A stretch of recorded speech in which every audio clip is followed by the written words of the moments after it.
नमस्कार दोस्तों, स्वागत है आपका ट्विटर सत्यम पर।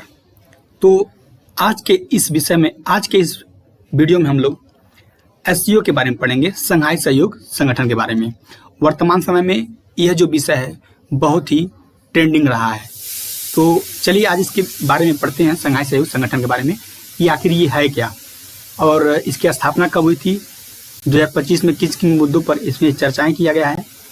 ठीक है, तो चलिए इसके बारे में हम लोग डिस्कस करते हैं। अगर आप इस वीडियो का असल में अच्छा क्वालिटी में देखना चाहते हैं तो आप इसको 2x या 1.5 पर देख सकते हैं। तो चलिए बिना देर किए हम लोग चलते हैं अपने टॉपिक पे तरफ, जिसका नाम है एससीओ, संघाई सहयोग संगठन। तो संघाई सहयोग संगठन क्या है? तो यह एक अंतर्राष्ट्रीय संगठन है जिसकी स्थापना कब की गई थी? तो इसकी स्थापना किया गया था 15 जून सन 2001 ईस्वी को। 15 जून सन 2001 ईस्वी को इसकी स्थापना किया गया था। ठीक है दोस्तों, कहाँ किया गया था? इसका स्थापना किया गया था संघाई, चीन में। ठीक है, हुई थी। इसमें कुल वर्तमान समय में इसमें कुल 10 देश हैं, लेकिन जब इसकी शुरुआत हुई थी तो इसमें कुल 6 देश थे। तो 6 देश थे जिन्हें हम संघाई 5 के नाम से जानते हैं। ठीक है, संघाई 5 क्यों कहा जाता है, ध्यान समझिएगा। संघाई 5 इसलिए कहा जाता है क्योंकि एससीओ से पहले संघाई 5 नाम के 5 कंट्री हुआ करते थे, जिसमें चीन, रूस, कजाकिस्तान, किर्गिस्तान और तजाकिस्तान, ये जो 5 देश हैं ये हुआ करते थे। बाद में जब संघाई 5 कंट्री मिल करके एससीओ का निर्माण करते हैं, संघाई सहयोग संगठन का निर्माण करते हैं, तो उसमें एक देश और जुड़ जाता है जिसको कहते हैं उज्बेकिस्तान। उज्बेकिस्तान लास्ट में आकर के इनमें जुड़ जाता है संघाई 5 में, और ये बन जाते हैं 6 देश। ठीक है, तो जब संघाई सहयोग संगठन का स्थापना हुआ था तो इसमें कुल 6 देश थे, लेकिन संघाई 5 के नाम से ये 5 देश जाने जाते हैं: चीन, रूस, कजाकिस्तान, किर्गिस्तान और तजाकिस्तान। ठीक है दोस्तों, बाद में क्या होता है कि भारत और पाकिस्तान इसमें 2017 में जुड़ते हैं। भारत और पाकिस्तान कब जुड़ते हैं संघाई सहयोग संगठन से? तो ये जुड़ते हैं 2017 में। और ईरान कब जुड़ता है? तो ये जुड़ता है 2023 ईस्वी में। ईरान 2023 ईस्वी में जुड़ता है, और बेलारूस जो है इसमें 2024 में इस संगठन से जुड़ता है। बेलारूस 2024 में शामिल होता है, और वर्तमान समय में इसमें कुल 10 सदस्य देश हैं वर्तमान समय में। तो संघाई सहयोग संगठन क्या है? तो इसकी स्थापना हुआ था 15 जून सन 2001 को। इसके जो मुख्यालय है वो कहाँ पे है? संघाई, चीन में है। और इसमें कुल 6 देश हैं।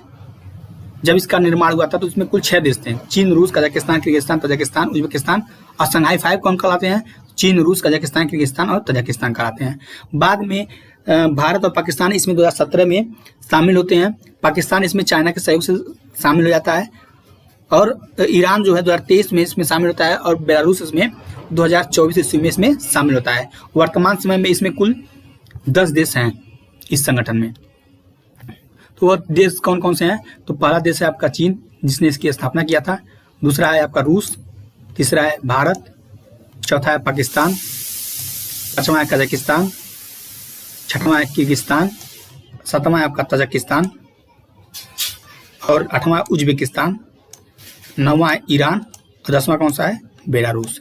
ये सभी 10 मिल करके सभी 10 देश मिल करके एससीओ का निर्माण करते हैं। ठीक है, एससीओ का निर्माण करते हैं। ठीक है दोस्तों, इसका मुख्यालय कहाँ है? तो इसका जो मुख्यालय है वो बीजिंग, चीन में है। ठीक है दोस्तों, इसका जो मुख्यालय है वो बीजिंग, चीन में स्थित है। एससीओ का मुख्यालय हुआ था, इसकी स्थापना कहाँ पे? संघाई में, परंतु इसका मुख्यालय कहाँ पे है? तो बीजिंग, चीन में है। और एससीओ का उद्देश्य क्या है? इस संगठन का बनाने का उद्देश्य क्या है? अब उसको देखते हैं।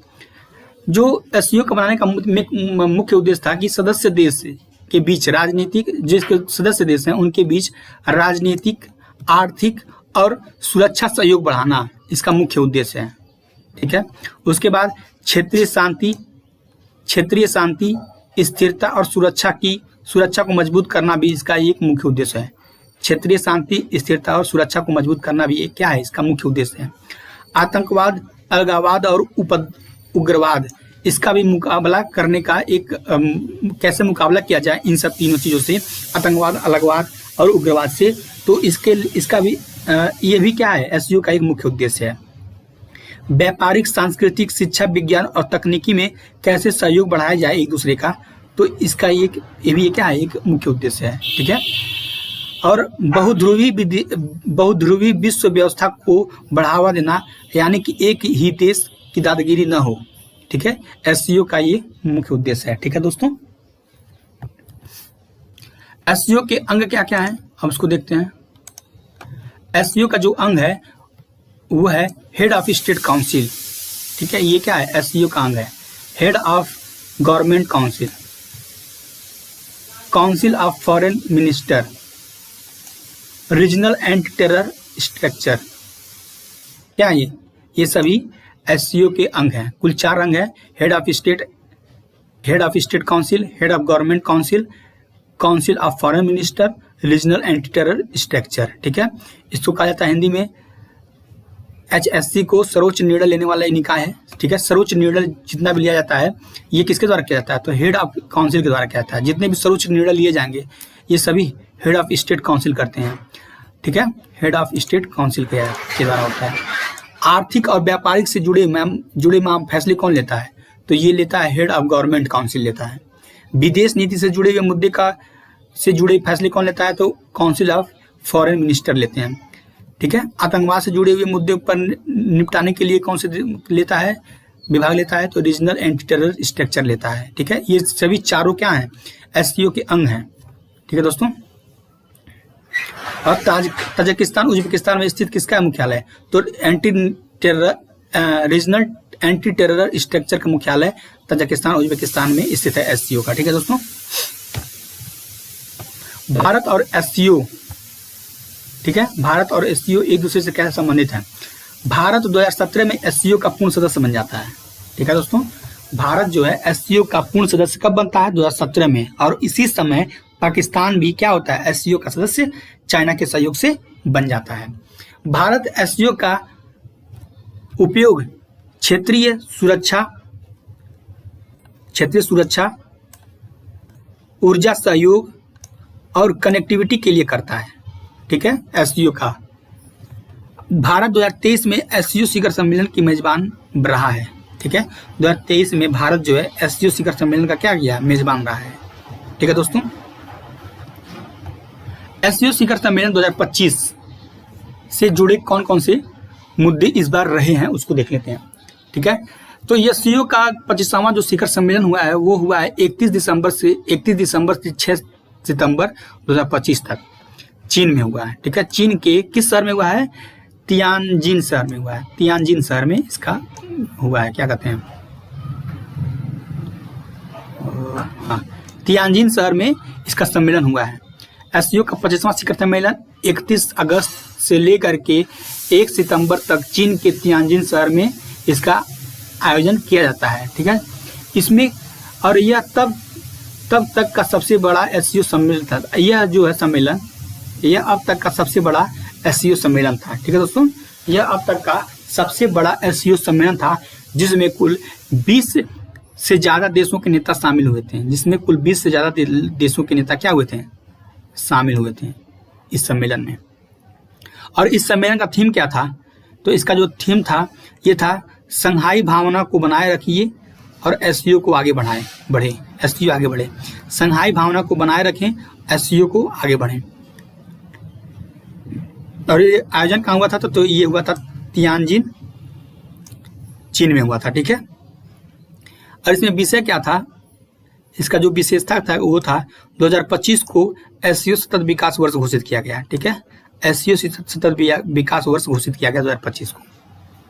इसकी जो विशेषता है, कौन कौन आया था इस सम्मेलन में, तो चीन के राष्ट्रपति शी जिनपिंग तो थे ही, जो मेजबान देश था उसके राष्ट्रपति तो इसमें थे ही।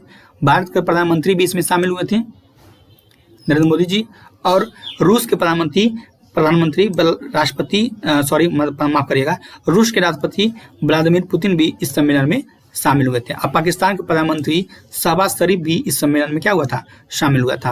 और अन्य देश के कौन कौन से नेता आए थे, तो अन्य देश ईरान के, बेलारूस के, कजाकिस्तान के, उज्बेकिस्तान के, तुर्की के, नेपाल के और संयुक्त राष्ट्र के नेता भी आए थे इस सम्मेलन में। ठीक है दोस्तों,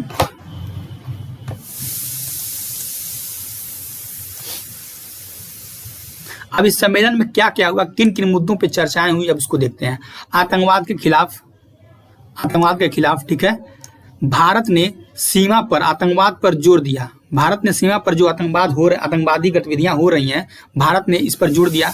खासकर 22 अप्रैल को जो पुलवामा पर हमला हुआ था, 22 अप्रैल 2025 को पहलगाम जो हमला हुआ था उसका जिक्र किया गया और इस पर बहुत ही कड़ी आलोचना की गई बिना नाम लिए हुए देश का, पाकिस्तान का। ठीक है, व्यापार और अर्थव्यवस्था पर किस तरीके से चर्चा की गई? तो व्यापार, डिजिटल अर्थव्यवस्था, सौर ऊर्जा पर चर्चाएं हुई। तियानजिन में डिजिटल अर्थव्यवस्था मंच 2011 जुलाई और बीजिंग में व्यापार मंच 17 जुलाई हुए। ठीक है, डिजिटल अर्थव्यवस्था मंच जो है 11 जुलाई को आयोजित किया जाएगा। मतलब ये ये जो डिजिटल अर्थव्यवस्था मंच 11 जुलाई को आयोजित किया गया था। ठीक है, और बीजिंग व्यापार मंच 17 जुलाई को आयोजित किया गया था। ठीक है, सतत विकास जो है पर्यावरण और विकास को ध्यान दिया जाए, मतलब सतत विकास किया जाए कि आने वाली पीढ़ी भी इसका लाभ उठा सके, पर्यावरण और विकास का विशेष ध्यान दिया गया। ठीक है, दस्तावेज कौन कौन से सिग्नेचर हुए? तो तियानजिन घोषणा हुआ और 1934 तक एससीओ का विकासिक रणनीति बनाया गया। ठीक है, 2034 तक का एससीओ का जो विकास का जो रणनीति है उस पर हस्ताक्षर हुए। सांस्कृतिक सहयोग की भावनाएं एक दूसरे से दिखाया जाए। ठीक है, सियान में टीवी उत्सव और तियानजिन में सभ्यता संवाद जैसे आयोजन हुए थे। ठीक है दोस्तों, ये सांस्कृतिक सहयोग हुआ था। भारत की भूमिका क्या क्या रही थी? तो भारत ने आतंकवाद के खिलाफ मजबूती से अपना रुख दिखाया। ठीक है, अपना मजबूत रुख दिखाया भारत ने पाकिस्तान के खिलाफ। व्यापार और सतत विकास में सक्रिय भागीदारी दिखाई। ठीक है, जिस तरीके से अमेरिका ने भारत पर 50% टैरिफ लगा दिया है, तो उन सब चीज़ों को देखते हुए भारत जो है अन्य देशों में अपना जो सामान को बेचने के लिए मार्केट तलाश कर रहा है। तो उसी को लेकर के व्यापार और सतत विकास में सक्रिय भागीदारी जो है भारत दिखाया इस बार। ठीक है दोस्तों, सतत विकास में भागीदारी दिखाया इस बार। उसके बाद पीएम नरेंद्र मोदी का चीन दौरा 7 साल बाद हुआ है। ठीक है, 7 साल बाद जो है भारत के प्रधानमंत्री इस सम्मेलन में शामिल हुए, मतलब चीन में गए हैं 7 साल बाद। इससे पहले जो है प्रधानमंत्री 7 साल पहले गए थे वहाँ पे चाइना में, और 7 साल बाद प्रधानमंत्री इस बार गए हैं चाइना में। ठीक है दोस्तों, ये सबसे बड़ा जिस तरीके से चीन ने क्या किया था कि बॉर्डर पर जिस तरीके से तनाव का माहौल बनाकर रखा था, उस तरीके से देखते हुए भारत जो है चीन के साथ अपना दोस्ती का हाथ नहीं बढ़ा रहा था। लेकिन जिस तरीके से अमेरिका ने भारत पर 50% का टैरिफ लगाया है, तो भारत ने भी चीन के प्रति थोड़ा सा नरम रुख किया और चीन के साथ अपना हाथ आगे बढ़ाया दोस्ती का। ठीक है, और उसी दोस्ती का नतीजा ये है कि प्रधानमंत्री नरेंद्र मोदी ने 7 साल बाद चाइना का दौरा किए हैं और अपने व्यापारिक हितों को साधने का प्रयास किया है। ठीक है दोस्तों, और ये रहा कुछ फोटोज जो सभी नेताओं का जिन्होंने एससीओ 2025 में भाग लिया है। तो देखिए यहाँ पे हमारे देश के प्रधानमंत्री नरेंद्र मोदी जी यहाँ पे हैं, और यहाँ पे व्लादिमीर पुतिन है, और ये चाइना के राष्ट्रपति शी जिनपिंग है और उनकी वाइफ है। ठीक है, और यहीं पे शहबाज शरीफ भी कहाँ है? शहबाज शरीफ कहाँ गया? शहबाज शरीफ दिखाई नहीं दे रहा है। खैर छोड़िए, कहीं तो होगा ही, क्या ही देना उसको भाव।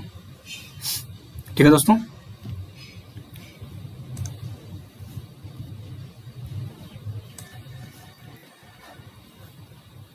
उसके बाद ये है प्रधानमंत्री नरेंद्र मोदी जी का आगमन की तस्वीरें हैं चाइना में। इस तरीके से चाइना ने सभी नेताओं का स्वागत किया, जिसमें से हमारे प्रधानमंत्री नरेंद्र मोदी जी हैं बीच में, और यहाँ पे चीन का जो सांस्कृतिक विरासत है उसको दिखाने का प्रयास किया जा रहा है चाइना के द्वारा।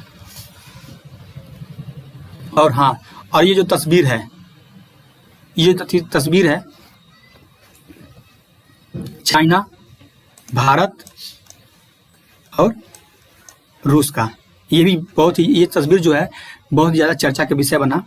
अमेरिका में, क्योंकि अमेरिका ने जिस तरीके से भारत के साथ अपना कड़ा रुख दिखाया है टैरिफ लगा करके, उसी तरीके से भारत ने क्या किया, अपना दोस्ती का हाथ चाइना के साथ बढ़ाया है। और ये चीज़ें देख करके अमेरिका का जो है थोड़ा सा रुख नरम होने का कगार पे है। देखिए क्या होता है,